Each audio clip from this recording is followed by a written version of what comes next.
आप सुने मैंने गाना, ये तोता एक बेरहनी होता है। ढेर दिन बीती गए पिया के संदेश ना। ढेर दिन बीती गईले पिया। जय हिंद दोस्तों, भरत सर कोचिंग सेंटर में आप सभी का फिर से एक नई वीडियो में स्वागत है। जैसे आपने गुमाम वंश तो देखेंगे, खिलजी वंश तो देखेंगे, लेकिन आज की वीडियो में देखेंगे तुगलक वंश। और आज जानेंगे तुगलक वंश की क्या अहमियत है दिल्ली सल्तनत में। तो स्टार्ट करते हैं आज का वीडियो तुगलक वंश से। तो आप लोग जानते हैं कि 1206 से लेकर 1290 तक चला था गुमाम वंश, अब 1290 से लेकर 1320 तक चला था खिलजी वंश। और खिलजी वंश के बाद आया तुगलक वंश जो 1320 से 1398 तक चलेगा। तो स्टार्ट करते हैं वीडियो। सबसे पहला प्रश्न है कि खुसरो खां को पराजित किया था किसने? हाँ देखिए पूरा ना आप लोग जानते हैं गयासुद्दीन तुगलक। गयासुद्दीन तुगलक का नाम है गाजी मंगलिक। गाजी मंगलिक भी था 1320 ईस्वी में। गयासुद्दीन तुगलक यानी कि गाजी मंगलिक किसको हराया था? खुसरो खां को हराया था। और दिल्ली के सिंहासन पर बैठ गया कौन? गयासुद्दीन तुगलक। अच्छा, गयासुद्दीन तुगलक ने अलाउद्दीन के समय अमीरों को भूमि को लौटा दिया। देखिए एक इंसानियत नाम का भी चीज होता है। जैसे चल रहा था अलाउद्दीन खिलजी यानी खिलजी वंश, अलाउद्दीन खिलजी बहुत ज्यादा लोभी था, अमीरों को भूमि को ना हड़प के रखा था। लेकिन भैया ये क्या नाम है इनका? क्या तुगलक, गयासुद्दीन तुगलक, ये अमीरों का भूमि को लौटा दिया था। अगला प्रश्न है सिंचाई के लिए कुएं का निर्माण और नहरों का निर्माण किसने किया? कुएं का निर्माण और नहरों का निर्माण गयासुद्दीन तुगलक ने किया। अगला प्रश्न है बाबू कि गयासुद्दीन तुगलक ने एक नगर बसाया जिसका नाम था तुगमकाबाद। कौन सा श्रेणी में था? रोमन श्रेणी। गयासुद्दीन तुगलक ने तुगमकाबाद की स्थापना की, नगर की स्थापना की रोमन श्रेणी में किया था। इसका नाम था छप्पन कोट। छप्पन भोग नहीं जिसमें आप खाना खाते हैं, नाम है छप्पन कोट। अच्छा, गयासुद्दीन तुगलक की मृत्यु होती है कब?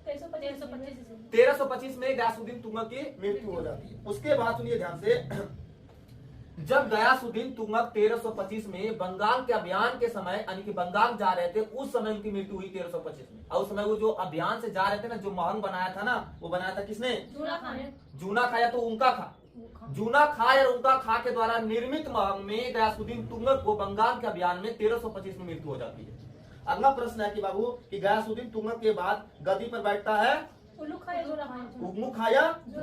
उग्मू खा या जूना खा। अच्छा बताना तुम हमको, उग्मू खा या जूना खा का ओरिजिनल नाम क्या? आप लोग दिल्ली वंश में जानते हैं कि मोहम्मद बिन तुगलक, रटा रटाया होगा, लेकिन भैया मोहम्मद बिन तुगलक का ही दूसरा नाम है उगा खा या जूना खा, उसी को मोहम्मद बिन तुगलक। गयासुद्दीन तुगलक के बाद जो दिल्ली वंश में तुगलक वंश में जो शासक बना उसका नाम था क्या? मोहम्मद बिन तुगलक। तो आइए, मोहम्मद बिन तुगलक एक ऐसे व्यक्ति थे, जानते पूरे दिल्ली सल्तनत में सबसे ज्यादा अगर पढ़ा लिखा, शिक्षित, विद्वान, अयोग्य शासक था तो मोहम्मद बिन तुगलक था। मोहम्मद तुगलक को क्या कहा जाता था? हाँ, मोहम्मद बिन तुगलक ऐसे व्यक्ति थे जिसको सपन सिंह कहा जाता था, उसे पागल कहा जाता, रक्त पिपासु भी कहा जाता था। मोहम्मद बिन तुगलक ने कृषि के विकास के लिए अमीर कोई का नवी नगर बसाया। अच्छा बताना कि किस शासक ने दिल्ली से राजधानी देवगिरी स्थापित किया? देवगिरी का नाम क्या रख दिया? दौलताबाद। तो मोहम्मद बिन तुगलक अपने समय में दिल्ली से राजधानी स्थानांतरित करके देवगिरी रखा और देवगिरी का नाम नया चेंज किया दौलताबाद। ये क्वेश्चन इतना बार VVI आया ना जिसका आप अनुमान भी नहीं कर सकते। अगला प्रश्न है कि मोहम्मद बिन तुगलक ने अपने समय में 2 प्रकार के पोशाक देते हैं, कब कब? मोहम्मद बिन तुगलक एक ऐसे इंसान थे जिसने अपने जनता और प्रजा के हितों के लिए 2 पोशाक दिया करते थे, एक जाड़े के समय में, एक गर्मी के समय। जैसे आप वोट के लिए देते हैं ना, वो अपनी जनता के लिए दिया करते थे। अच्छा, अगला प्रश्न बताना कि बाबू कि मोहम्मद बिन तुगलक फल कहाँ से मंगाता था? आप पूरा जानते हो इंडिया में विराट कोहली पूरा फेमस व्यक्ति है, अपना पानी कहाँ से पीता? भैया स्टैंडर्ड योग व्यक्ति है पानी, लेकिन ऐसा कुछ नहीं। आज की वो पहला व्यक्ति नहीं है भैया। हमारे मुगल वंश में, मतलब कि मुगल वंश में कौन? मोहम्मद बिन तुगलक एक ऐसा शासक था जो फल खाते थे ना वो खुरासन से मंगाते थे, गंगा जल पीते थे ना वो भी खुरासन से मंगाते थे। अगला क्वेश्चन है कि बाबू मोहम्मद बिन तुगलक ने कांसे का सिक्का चलाया था, किसके अनुसार से? फरिश्ता के अनुसार से। अब बर्मी के अनुसार से कौन सिक्का चलाया था? तांबा का सिक्का। तांबा का सिक्का। अच्छा बताना, एक व्यक्ति था जिसका नाम था एडवर्ड थॉमस ने। एडवर्ड थॉमस ने मोहम्मद बिन तुगलक को क्या था? प्रिंस ऑफ मनी अर्थ की संज्ञा था। मोहम्मद बिन तुगलक को प्रिंस ऑफ मनी अर्थ की भी संज्ञा दी थी एडवर्ड थॉमस ने। अच्छा बताना कि तुम लोग मोरक्को का सुने हुए इबन बतूता? इबन बतूता कहाँ का यात्री था? मोरक्को का। अफ्रीकी यात्री था, मोरक्को का यात्री था। 1300 कब आया था? 1333 में। और गया कब? 1342 में। ध्यान से सुनिएगा, मोहम्मद बिन तुगलक के समय में मोरक्को का यात्री या तो अफ्रीकी यात्री इबन बतूता 1333 में भारत आया था, यानी दिल्ली आया था। और 1342 में उसे चीन भेज दिया मोहम्मद बिन तुगलक। जब मोहम्मद बिन तुगलक के समय इबन बतूता आया मोरक्को यात्री, तो उसका पूरा स्वागत किया गया और उसे कहा गया, काजी नियुक्त किया गया। अगला क्वेश्चन है कि इबन बतूता ने कौन सी पुस्तक लिखी? इबन बतूता ने रेंगा नामक पुस्तक लिखी थी। रेंगा पुस्तक में किसकी चर्चा की गई है?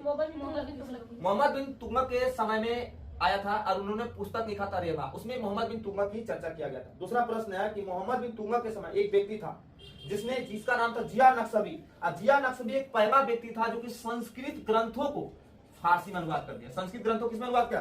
फारसी में अनुवाद किया। दूसरा प्रश्न है कि बबुआ सुनना कि संस्कृत में तो फारसी में संस्कृत को फारसी में अनुवाद किया था और पुस्तक का नाम था तूती नामा था। पता है कि संस्कृत में तो फारसी में संस्कृत को फारसी में अनुवाद किया था और पुस्तक का नाम था तूती नामा था। पता है मोहम्मद बिन तुगलक के समय में आया था और उन्होंने पुस्तक लिखा था रेवा, उसमें मोहम्मद बिन तुगलक की चर्चा किया गया था। दूसरा प्रश्न है कि मोहम्मद बिन तुगलक के समय एक व्यक्ति था जिसका नाम था जिया नक्शबी। और जिया नक्शबी एक पहला व्यक्ति था जो कि संस्कृत ग्रंथों को फारसी में अनुवाद कर दिया। संस्कृत ग्रंथों किसमें अनुवाद किया?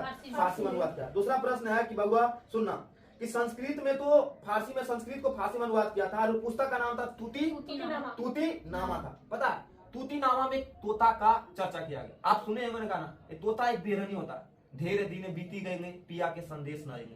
कहने का मतलब है कि एक महिला ऐसी था जो कि अपने पति का बेरहमी से इंतजार कर रहा था, जबरदस्त कि मेरा पिया पति चले गए, ढेर दिन बीती गए, पिया के संदेश नहीं आया। ऐसे कहानी का जिक्र किया है तूती नामा में, याद रखिएगा। चलिए मोहम्मद बिन तुगलक ने जिन प्रभु सूरी नामक एक साधु हुआ करता था उसे भुलाकर सम्मान दिया। अच्छा मोहम्मद बिन तुगलक को मृत्यु हुआ कहाँ जाते हुए?